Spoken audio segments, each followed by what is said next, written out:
everyone, welcome back. This is Venom, and we are here with another Destiny 2 build video. Today I am bringing you the Soul Survivor build. This is for Solar Titans, and this is going to be rated for low to mid-tier content. I do see people use this build for some in-game stuff like Grandmasters. I'm not going to recommend it just because of how much damage you take in Grandmasters, but we'll get to that one in a little bit. It is a very strong build, keeps you alive very well, and does a lot of damage, and this is all going to revolve around the Loreley Splendor helm. Now, before we start, I'm going to go ahead and show off the fashion first. I forgot to show it off last time, so I do apologize. But let's go ahead and hop into what I'm using for this. I'm using the Horizon Blush across the board. I've got the default helmet for the Loreley Splendor. And you see I got the Apollo's following gloves, chest, and boots. And I'm using the Unyielding Favor mark. So that is today's fashion for our Titan. Alright, now what does this build do? This build is going to allow us to put out a lot of damage, both dropping AoEs everywhere and letting us do a lot of melee damage. And while we're doing that, we're also going to be getting cured as well. Now, the key to that is going to be our melee, and it's going to be our exotic helmet. So the exotic helmet we're going to be using will be the Loreley Splendor helmet. And it's got the Cauterizing Flame effect, which says, when you are critically wounded with full class ability energy, or when you cast a barricade, you create a sunspot at your location that has improved restoration effects. Basically, if your health gets down in the red, if your shield's gone and you take damage where you're critically wounded, you're going to automatically drain out of your class energy, and they're going to drop a sunspot right at your feet. Or you can proc it yourself by just casting your class ability. It doesn't have to be when you're critically wounded, though. It's going to create a sunspot automatically. That sunspot is going to start healing you, and it's going to start doing scorch damage to any enemies that are around you. Now, what are the aspects we're going to use for this build? Well, first off, we're going to have the Soul Invictus. It says Solar Ability Final Blows, Hammer of Soul Impacts, which is your super, and defeating scorched targets creates sunspots. These are more ways to create more sunspots besides your helmet. Your abilities regenerate faster, and your super drains slower while standing in a sunspot.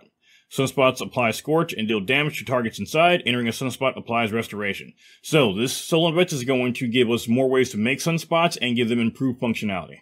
Now, our second aspect is going to be the Roaring Flames.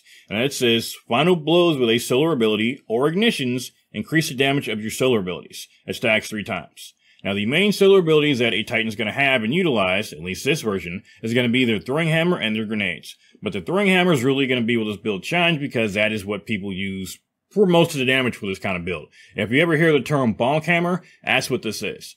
Now, recently it was kind of nerfed a bit. You can no longer just throw it and immediately pick it right back up. There's actually a bit of a delay to picking it up now, but you can still pick it up fairly quickly. So you're still going to be using this as a huge source of damage. I'm going to go ahead and tell you what it does now. It says throw a hammer from a distance. Picking up a hammer fully recharges your melee ability. If the hammer struck a target, picking it up grants cure. So basically, you hit an enemy with this hammer, you pick it back up, you get your full hammer charge back, and it cures you if you hit somebody with it. So you can basically reuse this melee over and over again, which is a really, really good melee. Now again, there is going to be a delay in that melee recharging out. It used to be immediate. Now I think it's like a 1.5 second recharge. It's still going to be fairly quickly, but it's not going to be immediate like it used to be. But you're also going to be getting cure when you pick it up too, which is going to help heal you if you have to kind of wait and stand in damage for a second. Now, skipping back for grenades, we're going to be using our Solar Grenade. You can go ahead and use the Healing Grenade if you want to. In fact, you can typically use a Healing Grenade for most Solar builds if you want. But if you're looking to do damage, your Solar Grenade is going to be the best for this build. For your jump, of course, whichever jump you want to use. And for your barricade, you're free to use Rally Barricade or using Towering Barricade. If you're doing something that might be harder, like a dungeon or raid, and you want to get a bit more defense, go ahead and toss in the Towering Barricade. But if you want to get faster reloading or just have something to shoot behind, go ahead and use Rally Barricade. Really, for the faster reloading is going to be the only time you're really going to use Rally Barricade. Past that, most times, if you really want to, reduce the damage you're taking, you're going to want to use Towering Barricade. Now, for our super, we're going to be using the Hammer of Soul, because that's going to help us create sunspots. So first up, we've got the Ember of Searing. This is defeating scorched targets, grants melee energy, and creates a fire spray. We're going to be getting a lot of melee kills with our hammer. Next up, we got the Ember of Mercy. It says when you revive an ally, you and other nearby allies gain restoration. Picking up a fire sprite grants restoration. That second part is what we want this for. The resilience bonus you get with this fragment, and that second part, the gaining restoration on picking up a fire sprite, are the two main reasons we're using this. The gaining restoration when reviving an ally, not so much. Next, we've got the Ember of Singeing. It says your class ability recharges faster when you scorch targets. When you use your class ability, you're going to be dropping that sunspot and scorch targets around you. So whenever you use your class ability, it's going to basically recharge itself thanks to those stellar sunspots that we're going to be dropping down. It's going to help play into your abilities recharging themselves through use. Then finally, we've got the Ember of Empyrean. It says solar weapon or ability, final blows, extended duration of restoration and radiant effects on you. This is just going to help us keep our restoration ×1 continuously going and staying radiant longer. Alright, next up for stats, like always, especially on Titans, we want to get Resilience maxed out. We doubly want to do that for Titans because that is also going to be what governs our class ability. So Resilience is going to be your #1 for this build. After that, you can go ahead and do Discipline, and then anything you want to after that. Recovery can help, but as quickly as you're going to be restoring health on this build, you really aren't going to need it. Personally, again, I'll pump whatever spare stats I got into mobility because I like to watch people squirm when they look in my build. And then finally, we'll take a look at the mods. So for the helmet mods, we're going to be using the hands-on mods for this. 2 copies of hands-on. This is going to help us get super energy on melee kills. We're going to be doing melee damage for the most part with this build. We're going to be up close and personal, doing a lot of hammer throws. Now, if you, for some reason, don't want to play that style, which I don't know why you're playing this build if you don't want to, but if you want to do heavy ammo or you're doing a raid or something and you do need to have heavy ammo, go ahead and toss on your copies of heavy ammo Finder. Again, 2 copies of Finder if you're solo, 1 copy of Finder, and 1 copy of Scout if you're in a group. And of course, go ahead and toss on Harmonic Siphon, that way you can generate orbs of power on solar weapon kills. Next up, for the arms, we're going to have on a copy of Heavy Handed. That's going to generate orbs of power for us when we get melee kills, which we're going to be getting a lot of. And then 2 copies of Focusing Strike, which is going to lower our class ability cooldown when we do damage with our hammers. So if you're going to be doing a lot of damage and we need a good way to lower our class ability cooldown, it's going to be one of the best ways to do it. This is going to help us keep our class ability ready to go so that it can proc on Loreley Splendor again and help keep us alive. Next up for the chest, you're going to want to have on all of the resistance and up close and personal mods you can get. That means the melee damage resistance. That means concussive dampener. That way you're not taking damage from AoE effects on the ground and you're not taking as much damage from melee effects. And if you want to add in like a sniper resistance so that you're not taking too much damage from sniper shots, or if you want to go ahead and toss in whatever elemental resistance you can come up with for that area, toss those in. But you really want your resistance mods because again, we're going to be up close and personal for this build. Next up for our legs, we're going to want Solar Weapon Surge. We are going to be using our solar weapons to help increase the timer on our restoration. So we are going to want Solar Weapon Surge to help boost that damage. And like always, we're going to do a copy of Recuperation so that we get a good chunk of health when we pick one over power. And Absolution to kind of give us energy for everything. So we got some good ways to get our class energy back. That's all we really care about is getting that class energy back. And we've got some additional ways to get our melee on our class item. And for the class item, we're going to have a copy of 1-2 Finisher. When we get a finisher, that will recharge our melee attack by spinning orbs of power. So just in case our hammer gets lost, which does happen, it is a very sad thing losing your hammer as a Titan, we've got a good way to get that back immediately. Past that, since we are going to be using finishers for something, we're going to have on Proximity Ward, which will give us an overshield when performing that finisher. And then we're going to have on a copy of Time Dilation to increase how long our armor charge lasts with our Solar Weapon Surge. So we are going to be using our Orbs of Power for 2 things, the 1-2 Finisher and the Solar Weapon Surge. Having on that Time Dilation will help us keep those Orbs of Power stacked up in case we do need that 1-2 Finisher. So how do we play the build? You're just going to get into combat, and you're going to start just whacking stuff with your hammer. You're going to be pretty much protected because of Loreley Splendor. If you need to go ahead and pop it yourself, you can use your class ability, and that'll put down a sunspot. But for the most part, your hammer is going to help heal you as you're up close and personal to the enemies.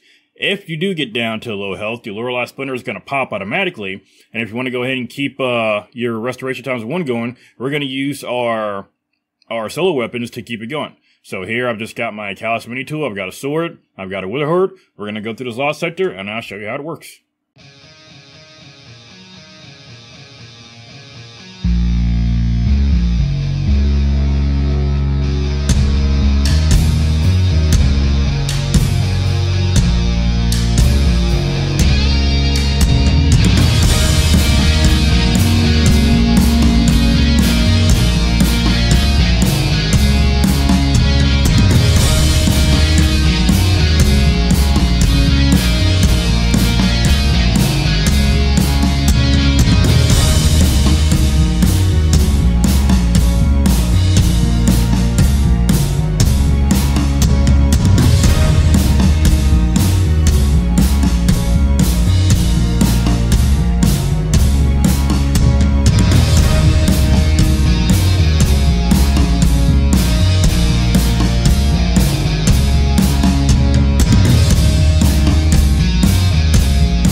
So as you can see, the melee attacks were dropping AoEs. Those AoEs were sunspots that would heal me and damage enemies. While picking up the hammer after I threw it, it would also cure me, which would give me some instant health right there, and it would just cycle through there. I never even got to the point where my Loreley Splendor had to proc. You saw me face tanking the boss at the very end. Granted, it's just a normal loss sector, but that's what you're going to be running into in the regular campaign. Those are just normal rated enemies, so it's going to be very easy for you to stay alive in there. Again, this is going to be great for a low to mid tier.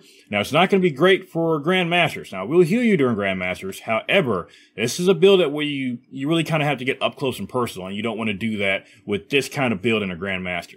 Now, if you're doing something like a Stronghold build, you can get up close and personal because you can literally block all damage. But for something like this, the damage that you receive will outpace what you can put out and will outpace what the sunspots can heal.